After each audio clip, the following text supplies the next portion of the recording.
রাজধানীর ডেমরায় ঢাকা দক্ষিণ সিটি কর্পোরেশনের ৬৮ নং ওয়ার্ডের ডেমরা থানার প্রধান সড়ক এলাকায় জনসাধারণের দুর্ভোগ দূর করতে নিজ অর্থায়নে ভাঙাচোরা খানাখন্দে ভরা রাস্তা সংস্কার করে দিয়েছেন শারুলিয়া ইউনিয়নের সাবেক মেম্বার ৬৮ নং ওয়ার্ড বিএনপির সভাপতি লিটন খন্দকার। ঢাকা ৫ আসনের মাটি ও মানুষের নেতা জনতার এমপি আলহাজ নবিউল্লাহ নবীর নির্দেশে ঢাকা দক্ষিণ সিটি কর্পোরেশনের প্রশাসক আব্দুল সালামের উৎসাহে ৬৮ নং ওয়ার্ডের জনতার কাউন্সিলর লিটন মেম্বারের এই মহতী উদ্যোগ স্থানীয়রা প্রশংসার দৃষ্টিতে দেখছেন।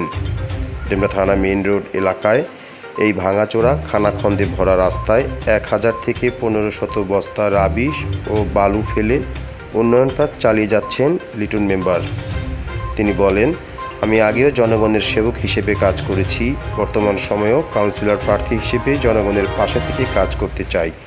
৬৮ নং ওয়ার্ড এলাকায় সন্ত্রাসমুক্ত, চাঁদাবাজি মুক্ত, মাদকমুক্ত রাখার জন্য ডেমরা থানা বিএনপির সকল অঙ্গ সংগঠনের নেতাকর্মীদের একসাথে কাজ করতে হবে, তাহলে আমরা সুন্দর একটি দেশ গড়তে পারব। ডেমরা থানা এলাকার স্থানীয় বাসিন্দারা জানান, এই রাস্তায় এতদিন চলাচল করতে তাদের বেগ পেতে হতো। লিটন মেম্বার নিজ অর্থায়নে রাস্তাঘাট মেরামত করে দেওয়ায় কোনো রকম ভোগান্তি ছাড়াই তারা এখন চলাচল করতে পারছে।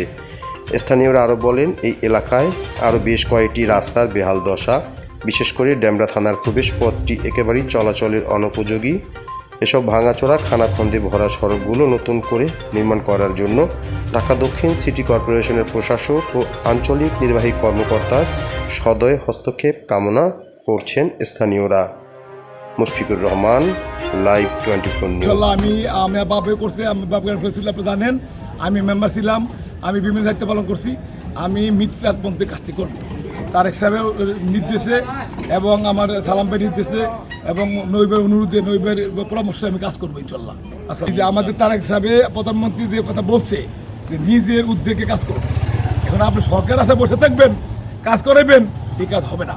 হবে, একটু দেরি হবে, একটু দেরি হবে, কিন্তু আপনি যে টাকা ইনকাম করতেছেন এখান থেকে 10% 20% খরচ করেন, আপনি টাকা নিয়ে তো বাড়ি করতে পারে না, হতে পারবো না। আমরা জনগণ ছিলাম, ইনশাল্লাহ আশা করি জনগণ আমাদেরকে ভোট দিবে। কিন্তু আমরা তো অবৈধ কাম করি না, চাঁদা খাই না, সন্ত্রাস করি না, মাদক বাসা করি না।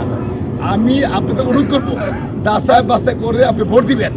আমাকে দিতে পারেন কথা, যদি আমি খারাপ করি আমার ভোট দিবেন না, যদি মাদক বাসা করি আমি ভোট দিবেন না, বাজার দখল করে ভোট দিবেন না, নদী দখল করে ভোট দিবেন না, ইচ্ছে দখল করে ভোট দিবেন না। ওদেরকে ভোটের মাধ্যমে ওদেরকে অতি শিক্ষা দিবেন। ভোট দিতে বলছি, আপনারা সৎভাবে টাকা না নিয়ে আপনি ৫,০০০ নিলেন, একটা ফ্যামিলি 5টা ভোট দিলেন, ওই চাঁদাবাজকে আপনি কিন্তু 5 বছর ভুগতে হবে। আপনি হিসেব করে কাজ করবেন, 5 বছর কষ্ট করতে হবে, আপনার হিসেব করে কাজ করবেন। ভোটটা একটা আমানত, ভোটটা একটা আমানত। আপনি ভালো কাজ করলে আপনি একটা সব পাইবেন, খারাপ কাজ করলে এটা কিন্তু আপনার অংশ দেবেন। কথা ঠিক আছে, এটা সই হাত দিচ্ছে কথাটা। আমিও তো 10 থেকে 15,000 লোক আসতেছে, এখন হিসেবে তো আসলে এটা করার ক্ষমতা নাই। বেতন পায় কত টাকা? উনি বেতন পায় মাসে ধরেন 1,10,000 টাকা। উনার ফ্যামিলি আছে না, উনি কি এনে 20 লাখ খরচ করবো? কি কই তৈরি করবো? সম্ভব না এটা। সালাম ভাই, নইবের নিজে আমি অনুরোধ করছি, আপনারা আগামী 1 মাসের মধ্যে থানার রাস্তাটা করে দেন। আমার ওয়ার্ডে করার আগে এটা করেন, এটা দরকার। 5 ওয়ার্ডের এটা হলো মাথা। আপনার তো পুরোপুরি পোখর পালন করবো, 10 টাকা দিলে 10 লাখ এটা খরচ করবো। আপনাকে কমিটি দিবেন সিটি গভর্নমেন্ট থেকে, ওনাকে সাথে নিয়ে আমি কাজ করবো ইনশাল্লাহ। হ্যাঁ, অবশ্যই আমাদের সালাম ভাই আমাকে ওয়ার্ডে সভাপতি বানাইছে, মধ্যম ভাই বানাইছে। সালাম ভাই বলছে, তোমার ওয়ার্ডে কী কী সমস্যা আমাকে লিড দাও, আমি দিয়েছি। প্রতিদিন নিতে দিচ্ছি, মোবাইল দিচ্ছি, ফোনে দিচ্ছি, মেসেজ দিচ্ছি। ওনাকে অবত ঘরে কাম করছি আর নইবের নির্দেশে। নইবে বলছে, তোমার কী কী সমস্যাগুলি এগুলি টুকটাক সমাধান করো, বড় সমস্যাগুলি আমি দেখতাম। আমার নইবে বানাইছে, আমার এক প্যানেল লোক, কোনো বিরোধ নেই আমাদের ভিতরে।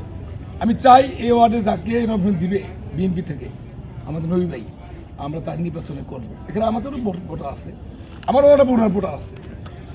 আমরা জনকল্যাণমূলক কাজ আমি আজকে না 30 বছর আগের থেকে করতেছি, আমরা বাপ করে 70 বছর আগের থেকে করতেছি, আমার কাজ করতেছি। 3বার আমি মেম্বার ছিলাম, আমি মসজিদের সেক্রেটারি, মাদ্রাসা সেক্রেটারি, পঞ্চায়েতে আমি আসি, বিভিন্ন সাংগঠনিক আমি আসি, স্কুলের হাজিমদ স্কুলের মেম্বার ছিলাম। আমি তো ভাই কাজ আজকে না, আমি 30 বছর আগে কাজ করতেছি। আমার ধন্যবাদ। প্রত্যেকটা ভালো কাজে দেখছি, আপনারা দেখি আমি না বললেও আসে পড়েন, জন্য অনেক ধন্যবাদ। আমার ৬৮ বিএনপির পক্ষ থেকে ঢাকা নগর বিএনপির পক্ষ থেকে, মাননীয় প্রধানমন্ত্রীর পক্ষ থেকে, আমার দলীয় পক্ষ থেকে আপনাদেরকে অনেক অনেক ধন্যবাদ। সত্য ন্যায় কথাটা বলে আপনাদের মাধ্যমে মেসেজটা পাঠিয়েছে। আমার 68 ওয়ার্ডে যে কোনো জায়গায় গাতা গপ্প আছে, সমস্যা আছে, আমরা বলেন, ফোন দেন, একদিনের মধ্যে পদক্ষেপ ইনশাল্লাহ, একদিনের মধ্যে। তবে আমার অর্থ সামান্য, মাসে 50 ইনকাম, এর মধ্যে আমার ফ্যামিলি আছে, বাচ্চারা লেখাপড়া করে, অনেক অনার্সে পরে একটা ছেলে, একটা মেয়ে অনার্সে পরে, অনেক খরচ। তারপরে ভাই আল্লাহ সম্পত্তি দূর করতেছি। নির্বাচন আসলে আমি কি জায়গা বিক্রি করবো, আমার জায়গা আছে কিছু, ওরা নির্বাচন করবো চালু করে ভিডিও করে আপনি বাড়াই দেবেন। তো আমি নিয়ত করতেছি, সকালে তো বেরিয়েছি 8টায়, এখন বাসা যাইনি, আমি গোসলটা বন্ধ করিনি।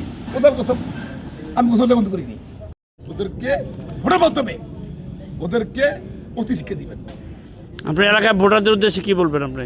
আমার আগে ভোটার দিতে বলছি, আপনারা সৎভাবে টাকা না নিয়ে আপনি 5,000 নিলেন, একটা ফ্যামিলি 5টা ভোট দিলেন, ওই চাঁদাবাজকে আপনি কিন্তু 5 বছর ভুগতে হবে। আপনি হিসাব করে কাজ করবেন। ভোট তো একটা আমানত। ভোট 5 বছর কষ্ট করতে হবে আপনার, হিসাব করে কাজ করবেন। ভোট তো একটা আমানত। হ্যাঁ, ভোট থেকে আমানত। আপনি ভালো কাজ করলে আপনি একটা সব পাইবেন, খারাপ কাজ করলে এটা কিন্তু আপনি অংশ দেবেন। কথা ঠিক আছে ভাই, এটা সই হাত দিচ্ছে কথাটা, এটা আলমরা বলবে, এটা আমরা আমাদের কথা না। আমি ওদের শুনি রাত 9টা, আমি ঘরে এখন বাসা যাই, ভাতও খাইনি, গোসল করিনি, কাজ করতেছি। মানে আপনি যতদিন আসলে বেঁচে আছেন জনগণের জন্য সেবা করে থাকবেন ইনশাল্লাহ। আমি বাপে করছি, আমি বাপের ছিল, আপনি জানেন, আমি মেম্বার ছিলাম, আমি বিভিন্ন দায়িত্ব পালন করছি।